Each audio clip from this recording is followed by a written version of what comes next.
എന്തിനാണ് ആത്മീയത? മനുർഭവ ജനയാ ദൈവ്യം ജനം എന്നാണ് ഉത്തരം.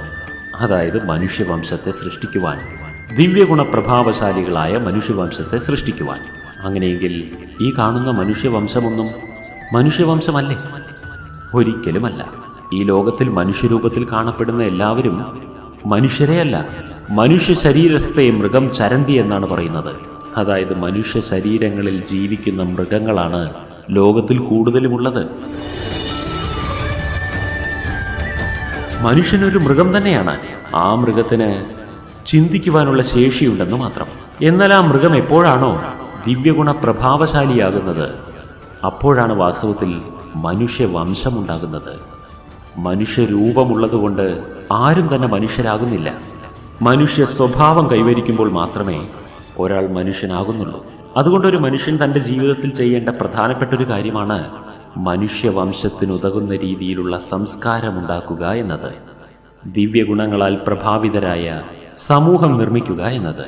ഇതിനു വേണ്ടിയാണ് മനീഷികൾ മനുഷ്യവംശത്തിനു വേണ്ടി ആത്മീയത പകർന്നു നൽകിയത്.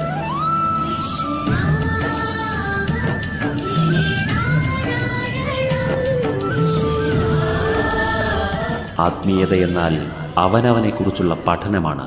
അവനവനെ കൂടുതൽ ഉത്തമനായ വ്യക്തിയാക്കി മാറ്റുന്നതിനുള്ള സാധനയുടെ പേരാണ് ആത്മീയത. അല്ലാതെ എന്തെങ്കിലും അത്ഭുതങ്ങൾ പ്രതീക്ഷിച്ചുകൊണ്ട് ചെയ്യുന്ന ആചാരാനുഷ്ഠാനങ്ങളുടെ പേരല്ല ആത്മീയത.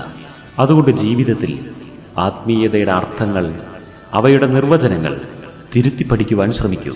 ദിവ്യഗുണ പ്രഭാവശാലിയാക്കി മാറ്റാത്ത ആത്മീയതയെല്ലാം തന്നെ കപട ആചാരങ്ങളാണെന്ന് മനസ്സിലാക്കൂ. മനുഷ്യത്വം കൈവരിക്കലാണ് മനുഷ്യന്റെ ഏറ്റവും വലിയ ലക്ഷ്യം. മനുഷ്യത്വം അഭ്യസിച്ചെടുക്കേണ്ടതാണ്. അത് സ്വാഭാവികമായും ലഭിക്കുന്നതാകണമെന്നില്ല. ഈ അഭ്യാസം ഓരോ തലമുറയിലും അഭ്യസിക്കേണ്ടതുമാണ്. അല്ലാത്ത പക്ഷം മനുഷ്യൻ വീണ്ടും മൃഗമായി മാറുന്നതാണ്. ഒരു ചെറിയ നൂലിഴ വ്യത്യാസത്തിലാണ് മനുഷ്യൻ മൃഗത്തിൽ നിന്നും വ്യത്യാസപ്പെട്ട് ജീവിക്കുന്നത്. ആ നൂലിഴയുടെ പേരാണ് ധർമ്മം എന്നത്. ചിന്തനം ചെയ്തു നോക്കൂ.